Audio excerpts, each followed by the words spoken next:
नमस्कार, मेरा नाम दयानंद कुमार साहनी है। आप देख रहे हैं अब तक प्राइम। कल पटना में विकासशील इंसान पार्टी का बैठक आयोजित हुआ, जिसमें चंद्रशेखर विचार मंच के राष्ट्रीय अध्यक्ष श्री विज्ञान सिंह पार्टी में सदस्यता ले लिए। आपको बता दें कि श्री विज्ञान सिंह ने कहा कि चंद्रशेखर विचार मंच के जितने भी संगठन के लोग हैं उन्हें इस पार्टी में विलय कर दी जाएगी। आइए हम अपने ग्राउंड रिपोर्ट के माध्यम से कुछ दिखाते हैं। राष्ट्रीय अध्यक्ष हम सभी के अभिभावक श्री विज्ञान स्वरूप सिंह जी यहाँ पर उपस्थित हैं। डेहरी से यहाँ पर उपस्थित विवेक कुमार सिंह जी यहाँ पर उपस्थित है और वैशाली जिला के जिला अध्यक्ष भाई निशांत सिंह जी यहाँ पर उपस्थित है और तमाम हमारे युवा साथी यहाँ पे आप लोग आए हैं। आप सभी को बहुत बहुत धन्यवाद देता हूँ और विशेष तौर पे मैं ज्ञान स्वरूप सिंह जी को नमन करते हुए धन्यवाद देता हूँ कि आपने देश के प्रधानमंत्री चंद्रशेखर जी के साथ आपने काम किया है। एक आपका बड़ा अनुभव है और आपने आज हमारे पार्टी में सदस्यता लिए हैं। ये पार्टी हमारी नहीं है, आपकी पार्टी है और आपने अपनी पार्टी में सदस्यता लिए हैं और आपके विचार को देखते हुए, आपके काम को देखते हुए हमें बहुत कुछ सीखने के लिए मिलेगा और मैं इसके लिए तहे दिल से आपको धन्यवाद देता हूँ और आपके सभी साथी को मैं धन्यवाद देता हूँ। हर एक व्यक्ति एक अपना किरदार को निभा रहे हैं इस संसार में और उस किरदार को आपको समझना है कि वो पूर्व में क्या किए हैं और वो पूर्व में अगर अच्छे किए हैं तो ये मान लीजिए कि आगे भी अच्छे करेंगे और पूर्व में अगर वो गलत किए हैं तो आप मान लीजिए कि ये आदमी आगे भी गलत करेंगे। तो उनको अगर समझना है तो उसका किरदार को समझिए। मैं गरीब मछुआरा परिवार में जन्म लिया। 18 साल की उम्र में, जिस उम्र में मुझे स्कूल कॉलेज जाना था, उस उम्र में पढ़ाई लिखा को छोड़कर मुंबई जैसे शहर में चला गया। वहाँ मेहनत किया, मजदूरी किया। 900 रुपये महीने पे मैं नौकरी करता था, यानी कि एक रोज में 30 रुपया। और ये बहुत साल पहले की बात नहीं है। मैं कोई 80 साल का यहाँ पे आपके बीच में नहीं बैठा हूँ। मेरा 42 साल की उम्र है। अब 42 साल में 24 साल से मैं संघर्ष कर रहा हूँ और 900 रुपये महीने पे नौकरी करके मुंबई जैसे शहर में, जहाँ मैं अपने खानदान का पहला लड़का, मेरे दूर दूर तक खानदान में पहला लड़का रहूँगा कि मैं शहर गया और वहाँ पे मैं रहकर मेहनत मजदूरी करके और जिद बनाया कि मुझे कुछ करना है और मैंने वहाँ पे मंजिल प्राप्त किया। मुंबई जैसे शहर में बिहार से 2000 किलोमीटर दूर जाके मैंने झंडा को गाड़ा और ऐसी ज़िंदगी को मैंने जीता। फिर लौट के मैं बिहार आया। आज निश्चित तौर पे आप कह सकते हैं कि मैं जात की राजनीति करता हूँ। लोगों के अनुकूल ये जात की राजनीति है, लेकिन मेरे लिए मैं अपने परिवार के हक अधिकार के लिए लड़ा रहा हूँ। तो 2012 तक मुझे ये नहीं पता था कि मैं अति पिछड़ा हूँ, क्योंकि मैं मुंबई की जिंदगी जीता था। मुझे ये पता है कि मैं जात से सहनी हूँ और ये मैं किस कैटेगरी में हुए मुझे नहीं पता था। जब मैं बिहार में आया 2008 के बाद, मैं छठ पूजा के लिए मैं बिहार आने लगा, तो 2012 में जब चुनाव का समय था, उस समय मैंने अपने सहयोगी से पूछा कि हम लोग किस कैटेगरी में हैं, तो उन्होंने बताया कि हम लोग अति पिछड़ा में।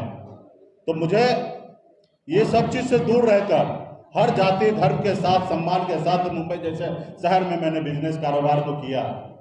और जब मैं बिहार आया, मैंने देखा कि बहुत सारे चीज़ों में तकलीफें हैं, इसको कैसे दूर करना है। और अगर मैं जिंदा हूं और कोई गलत हो रहा है तो मेरा फर्ज बनता कि उसको आवाज़ दे, उसके ऊपर वो उंगली उठाए कि ये गलत हो रहा है। अगर कहीं गलती हो रहा है, अगर कोई आवाज़ नहीं उठाए तो समझ लो वो व्यक्ति वो मुर्दा है, कि मुर्दा ही आवाज़ नहीं उठाया करते हैं। अगर जिंदा है तो आपको आवाज़ उठाना है।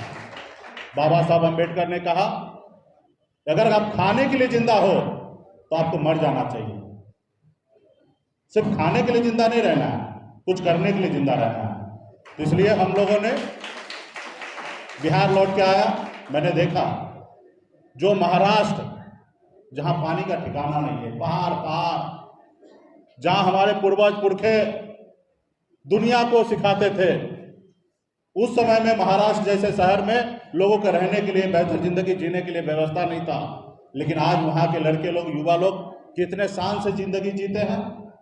जन्म लेते हैं, 40-50 हज़ार लाख रुपया महीना वो कमा लेते हैं। आज उनके जमीन का करोड़ों का करोड़ का वैल्यू हो चुका है। आप उधर गुजरात चले जाइए, वो देखिए कितना विकसित हो गया। और हम इतना विकसित रहने के बावजूद भी आज हम कहाँ पे हैं। तो ये सब चीज को देखते हुए मैं बिहार में और खास करके मेरे अपने लोगों के लिए भी मैंने सोचा कि जब देश एक है, संविधान एक है, तो फिर हमारे साथ भेदभाव क्यों हो रहा है। जब देश में संविधान में निषाद समाज को एससी का आरक्षण मिला हुआ है, जब बंगाल में एससी का आरक्षण मिल रहा है, जब दिल्ली में एससी का आरक्षण मिल रहा है, तो बिहार में क्यों नहीं मिलना चाहिए। बिहार में भी हमें मिलना चाहिए और इसके लिए हमने लड़ाई लड़ा और फिर मैं बिहार को बारीकी से समझा। तो मैंने देखा कि यहां पे पार्टी उसी का चलेगा जिसके पास अपना पूंजी होगा। और पूंजी किस तरीके से बटा हुआ है। लालू जी है तो लालू जी के जात वाला उनके साथ है, तो उनके पास एक मजबूत पूंजी है, जनाधार है। रामविलास पासवान जी हैं तो उनके साथ उनके लोग मजबूती से खड़ा है, तो आज उनकी पार्टी खड़े है।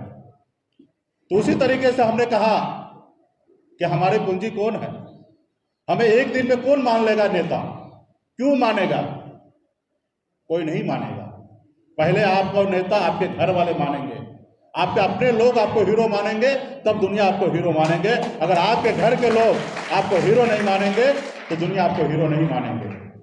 तो मैंने सोचा मेरे घर के लोग कौन है, तो बिहार के अति पिछड़ा समाज में निषाद समाज जो 22 कुरी में जाने जाते हैं, बीन बेलदा नोनिया मला चाय तियर, ये निषाद समाज के 22 उपजाति हैं। और बिहार में अति पिछड़ा का अगर 30% संख्या है तो 14% संख्या निषाद समाज का है। और मजबूती से अति पिछड़ा मजबूती से खास करके निषाद समाज खड़ा है। और मैंने उनके लिए काम किया और उन्होंने मुझे नेता माना। और जब उन्होंने नेता माना तो आज पूरे बिहार के लोग आज नेता मानने लगे हैं। जब मेरे पास जब अधिकार की बात आया, 2020 में हमें चुनाव लड़ा हमने एनडीए के साथ, 11 सीट मिला। 11 सीट में मैंने हिस्सेदारी दिया। 4 मैंने अति पिछड़ा को लड़ाया, 3 निषाद को लड़ाया, 1 हमने कहार को लड़ाया और 4 मैंने सामान्य वर्ग को, मैंने अपर कास्ट को मैंने लड़ाया, जो कि कभी भी एक दिन भी हमारे पार्टी में काम नहीं किए थे।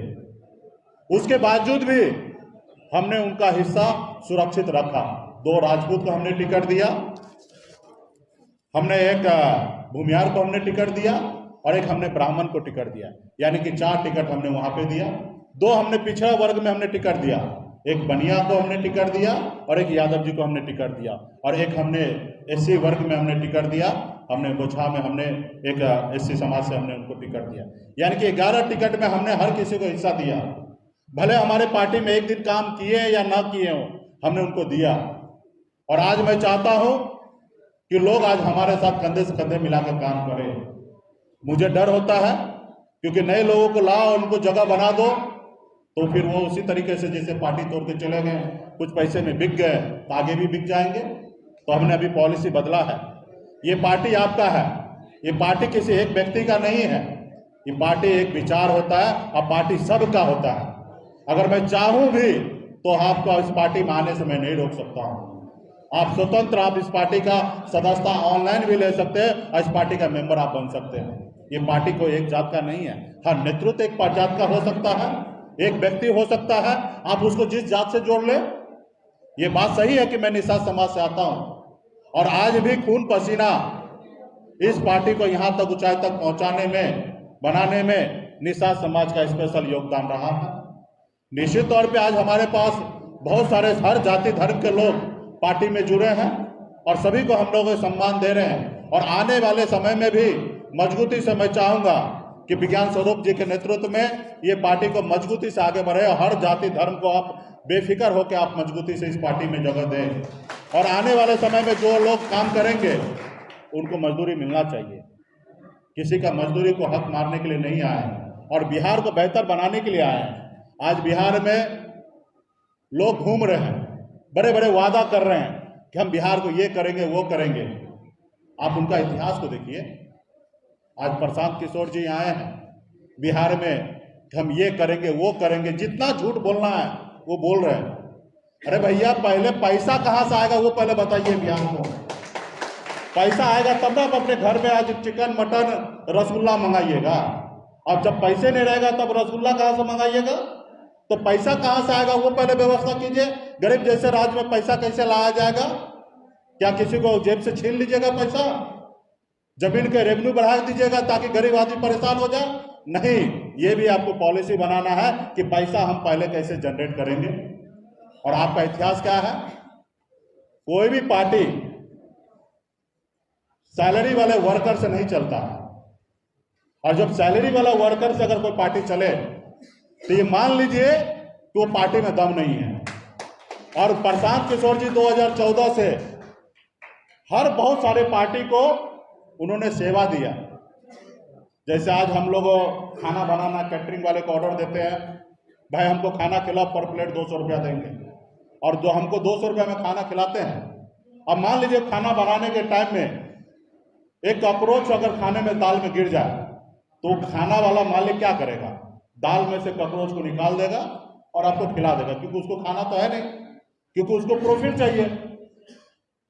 आपके घर के लोग होंगे तो बोलेंगे नहीं, फिर से हम बना लेंगे, लेकिन बाजार वाले लोग नहीं चाहेंगे। तो प्रशांत किशोर जी का इतिहास यह है कि जितने भी पार्टी के लिए काम किए हैं, जितना झूठ बोलना था उतना उन्होंने बोला और उस पार्टी को जीत दिलाया। चाहे वो 1% का जीत हो या 99% का या 100% का जीत हो, उन्होंने काम किया है।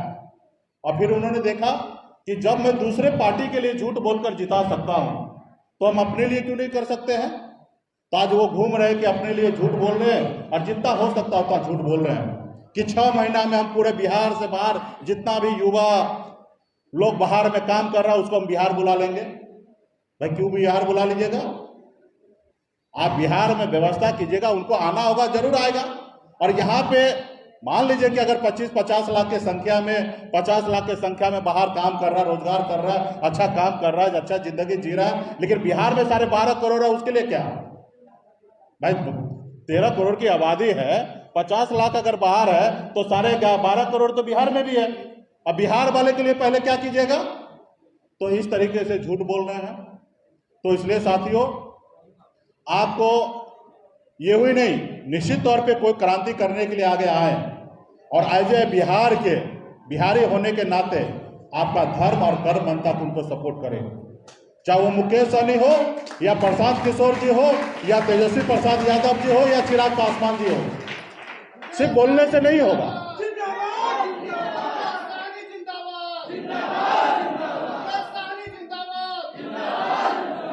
सिर्फ बोलने से नहीं होगा, उनको समझना पड़ेगा कि ये क्या है और ये क्या कर सकते हैं, कितना बोल रहे, कितना बात पे रह सकते हैं।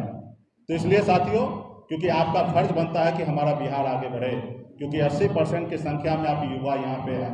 आज आप लोग, हम लोग 40 साल तक एक दूसरे को मुंह दिखाएंगे, और ऐसा हम लोग काम करें कि 40 साल के बाद भी अगर आपके सामने हम खड़ा हो तो आप हमसे शर्मिंदा ना हो और ना मैं आपसे शर्मिंदा हूं।